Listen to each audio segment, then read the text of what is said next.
Right then, here we go again. So, time to dig in to Hank. The winter refit starts now.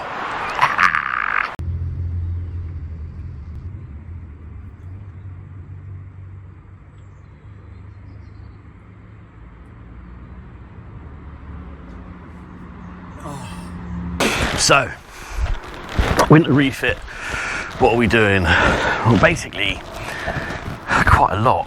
Interior, a few little bits and tweaks and things that needed doing after I did the engine's carb swap from fuel injection. And yeah, just get it all nice and neat. So what I need to do is top up the transmission fluid, so I can then reverse him back up to the garage. So it just makes it easier for me to get stuff in and out of the van. Oh, if I can get into my overalls, that is. Oh, pro tip, wearing of overalls.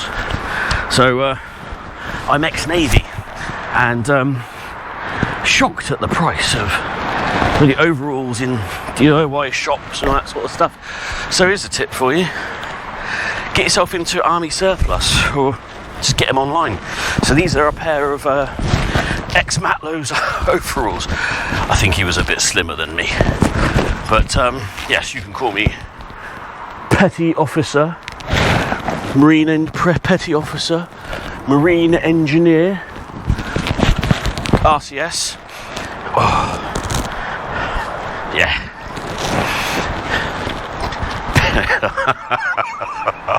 Bit snug, right? But they'll do. Ready for action. This is actually how petty officers in the Royal Navy walk. They are like this, especially if they've done field gun. You know, right lads. Today's chore is prep. So first thing I'm going to do is get Laughing Boy here, get his transmission filled up, get him started, and then move him back so his arse is against the garage door, and then we can really get started. So let's go.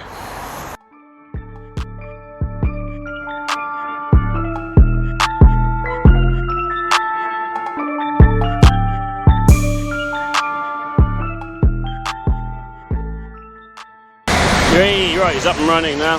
So one thing, when you're doing transmission fluid, always do it with the engine warm, especially when it needs time to circulate around. And this one's, it's low. I know it's low because it's been leaking. So, but you've got to get it going. I'm going to drain a little bit of it out as well, and then top it up with new fluid.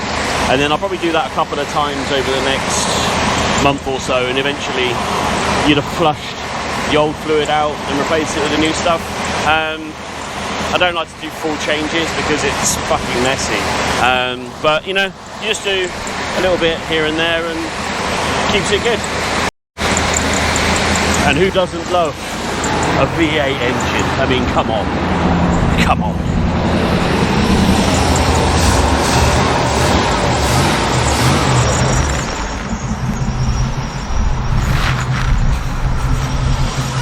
Alright, warmed up, electric chokes drop down, as you can hear, purring along like a kitten, like a big, fuck off, angry American kitten. So I guess that's a mountain lion or something like that.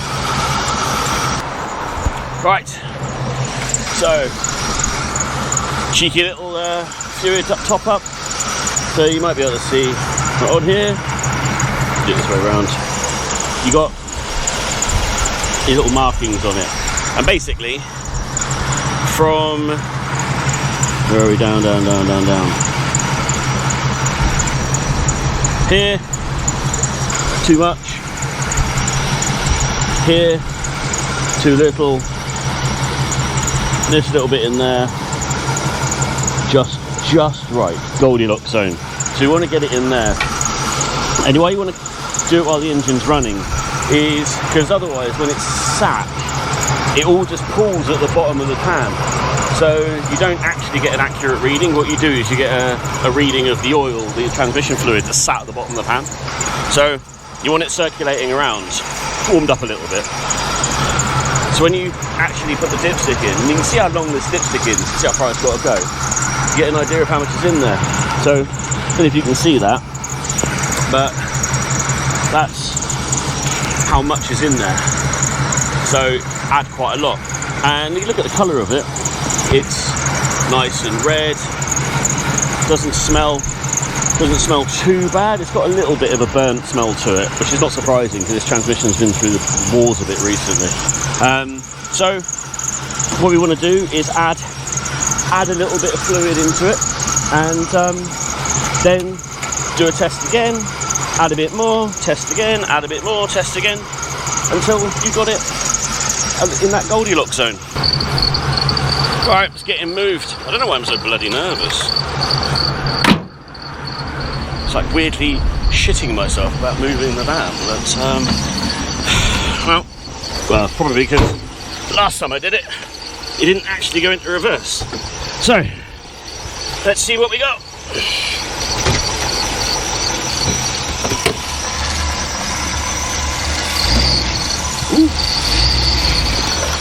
Ooh, shit. Bit aggressive there.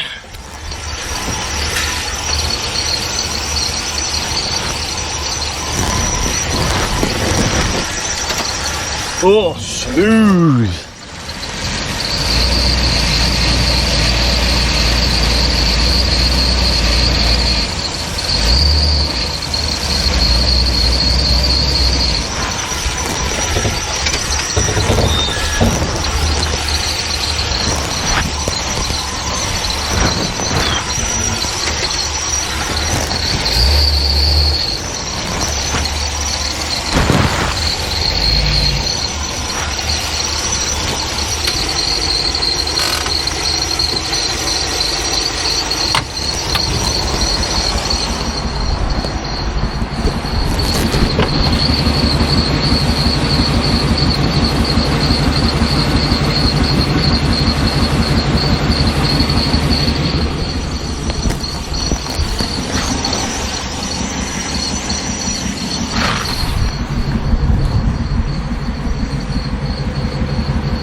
By the way, that's not Wakanda forever. In the Royal Navy, that is a sign for secure. Wait, we're done. I think. Yeah, no, that's fine. That's fine. That'll do. Right. So if we are doing this in a Navy style, then I've literally done 5 minutes work, and I think time for a cup of tea. Stand easy. Time for tea and a fag. But I think I'll empty him first. So, got all the bedding and stuff out. So, let me show you what I did. Also, I made some pretty rookie mistakes when I did this last time. So, what I wanted to achieve was, 2 benches for sitting on, and then, you could pull down the, central area for fucking around and doing whatever you wanted to, and then you literally just slot these in like that, and then you can put your mattress across and bring the seat covers across, and everything's fine. You got yourself a nice little bed, and when you didn't need it as a bed, you've got a seating area, etc, etc. Now, a couple of mistakes I made. One is I didn't factor in the fact that the van isn't actually straight. The sides, they're wider in the centre than it is at the back end of the van. Also, the wood I used, it's just way too thick. It's way too heavy. I mean, I kind of thought I'm a big guy, but I didn't really think about how thick that is, because that actually weighs a lot. What I'm going to do is, once I got all these boards out, I'm actually going to weigh them and see how much material there is here, because yeah, it's just they're just too heavy. So but I still want to keep this this layout.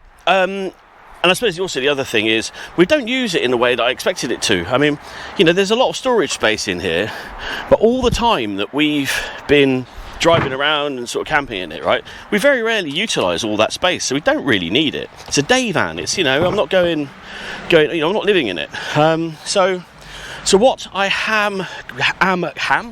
what I am going to do is utilise this space a little bit better. I'll probably keep the depth of these because I actually quite like it. You know, there's a lot of room in there, but I'm going to cunningly fashion a bed. It basically just pulls out from one side, pulls all the way across, and then you just clip it on that side, and then you've got your bed base, right? Really simple. I did think about doing it halfway from each side, but there's absolutely no need to do that. I'm just going to do it from one side, and have this side as all of the electrics, all of the you know, the power leads. So basically it's like a fixed box. It doesn't need to be opened up or moved, and this side will have all the storage. Dead simple. Because also in this, what I'm going to introduce into this van is Olympic level bass. So I've had this woofer in there for ages. As you can tell, it's been in the garage. Planned to fit it, didn't get round to it, so it needs to be put in. And yeah, so that can go in this side. Really annoy Amy because she doesn't like bass. Who doesn't like bass? You know, there's going to be some epic level dub going on, man. Oh, I can feel it because, you know, I've got I mean, I get it, right? So let's just do a little side by side. So when I first got this van, I met a really awesome guy called John, who has sadly departed, and I was talking to him about having, you know, a setup like this, and he was just like, what are you, 12? You know, what do you need that for? You can get a couple of these really cool little speakers, these W King, WAN King speakers. Get 2 of these, you can pair them together, and that's kind of all you need around the campsite. And he is absolutely right. He was absolutely correct, right? That's all you need. You don't need Olympic level bass. But when did need ever come into anything? It's want. I want Olympic level bass, and I will have Olympic level bass, as well as these little speakers. So when I'm on my own and Amy's not in the van, boom. And these are pretty good. These Phoenix Gold ZZ something or other. I don't know what it's called. I'm not a big kind of, you know, speaker head. Z11 2ABV2. That means anything to you? But the reviews online are pretty good. I got it second hand. I mean, you know, bit tight. It just needs a bit of a clean up, a bit of a hoover. But yeah. So that's going to go. That's going to go in and down there. Let's get all this wood out. That's going to go down in there. So, you know, that bit will be awesome. And then say I just have, you know, electrics all the way up around here. I'm going to redo the lights, redo the headlining, new carpet, and yeah, we're going to sort out these. I mean, there's nothing wrong with it. It's just a bit boring. I mean, you know, there's absolutely nothing wrong with it. The guy who did this, put it in before, did a decent job, and I've got some these are really awesome. They really work quite well cut templates that I'm going to be able to use. So yeah, you know, it's just a bit of fun. So next step is I'm going to get this wood out, and then I'm going to jack the front up because it's on a bit of a slope, and I want to get the 2 mid seats, the 2 centre seats out today, just so everything's out, and in my garage I can see what space I've got to do stuff, because I need to obviously get the workmate out to cut the wood, etc. So there's a little bit of organisation that needs to happen. See what we've got, and also just to it'll be the first time I get a full look at actually, you know, the expanse of this van. So time lapse.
Right, that's a bit of a day's work.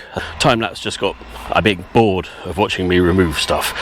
But here we are. So interior is mostly out. And yeah, man, I'm actually quite happy because, you know, rock solid panels. There's no real rust that I can see. There's a bit of surface rust and gunk and shit inside, but that's easy enough to clean up. There's no big kind of patches of rust or anything, and all of that will clean off quite quickly. But the thing I'm most happy with is the insulation in the ceiling and the boards. It's all good, so I don't actually have to do anything to it. I don't think I need to change it. I was going to put some Alcantara or something up there, but I don't think there's any real need. What I'm going to do is just use a little bit of wood. I've got some trim pieces. I'm just going to cover up the seams in it with some nice bits of wood, and that's probably all it needs. I don't think it needs much more than that, if I'm honest, which is great because that frees me up to focus on the carpet and all stuff like that. So next step is insulation. Time to go mobile. Rip all this out, just replace all of this. Tell you what, it's the small things that make me happy. Look at that, I replaced the foot pads. Oh, look at that, it feels so nice and new. And I've got this weird foot thing, Bigfoot, that goes on that, but I've not been able to get it on yet. But I will. And look, engine's looking nice. So yeah, all in all, not a bad start. Just how much room is there though? How big is it? It's freaking huge. Youch. God, yeah, just so much space. It's really excited. This is gonna be a good build. Yeah, it's gonna be good fun. Right, see you in part 2.